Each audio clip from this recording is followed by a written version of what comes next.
The startling news out of Russia last week was that a private jet carrying the notorious oligarch warlord Yevgeny Prigozhin had plummeted from the sky just north of Moscow. According to Russian state news, Prigozhin's name was on the passenger list of that flight along with 7 top commanders of his Wagner Group mercenary force and 3 crew members. All are presumed dead. It's time to target just what the hell is happening in Russia.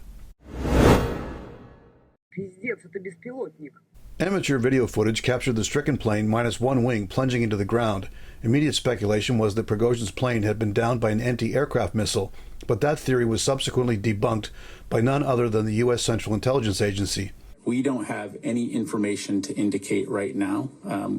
The press reporting stating that there was some type of surface-to-air missile that took down the plane, that we assess that information to be inaccurate. Analysts now believe that the private jet was downed by an internal explosion. The one thing which virtually every Western media outlet seems certain is that whatever happened to Prigozhin, Russian President Vladimir Putin was directly responsible for his death. I knew Prigozhin for a long time. He was a talented person, a talented businessman. He was a man of difficult fate, and he made serious mistakes in his life. Just 2 months ago, Prigozhin had leapt into the international spotlight when he staged a violent march on Moscow with a handful of his Wagner mercenaries. As the Wagner Group recently fought a bloody urban warfare battle in Bakhmut, Ukraine, Prigozhin became a very vocal critic of the senior Russian military leadership. His subsequent Cannonball Run demonstration last June was targeting Defense Minister Sergei Shoigu and Chief of Staff General Valery Gerasimov. Shoigu! Gerasimov! Где боеприпасы? It is important to note that Prigozhin was always extremely careful to avoid including his mentor Putin in his televised diatribes. Virtually unopposed by regular Russian troops, Prigozhin's Wagner renegades were halfway to Moscow when an unexpected deal was brokered by Belarus President Alexander Lukashenko. Under the terms of this deal, Prigozhin and the Wagner mercenaries would be granted a full pardon so long as they agreed to be exiled to Belarus. Western pundits were shocked at Prigozhin's armed power play and even more stunned by Putin's benevolent gesture of forgiveness to what he himself had described as an act of treason. А то, с чем мы столкнулись, это именно предательство.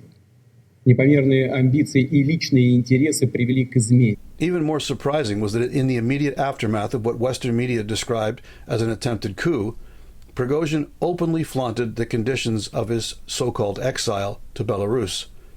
During a recent summit of African nations, the notorious warlord was publicly seen in both St. Petersburg and Moscow.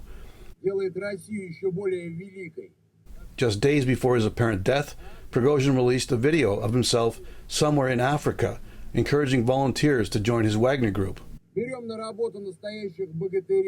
This could hardly be considered the actions of a man fearing Putin's revenge for having challenged the Russian president's authority. All of which brings us back to the question of what really happened to Prigozhin. Why stage an elaborate execution involving a bomb aboard a private jet, which could easily have resulted in additional civilian casualties? Would a man as cunning as Prigozhin, if he truly thought he had run afoul of Putin, fly on the same plane with all of Wagner's top officials? Almost nothing in Russia's politics is exactly as it seems, and this may be another case of maskirovka, or deliberate deception. With Prigozhin pronounced dead, the hot dog vendor turned warlord can once again easily disappear from the international public spotlight. In the meantime, his Wagner forces are publicly mourning the death of their charismatic leader. But no one is vowing to avenge his alleged murder. It is also true that the Wagner contracts in Africa remain a boom to Russia's treasury, and therefore it is unlikely that this private mercenary army will cease to exist. Он был талантливый человек, талантливый бизнесмен. Работал не только у нас в стране, и с результатом работал, но... This has been On Target. I'm Scott Taylor.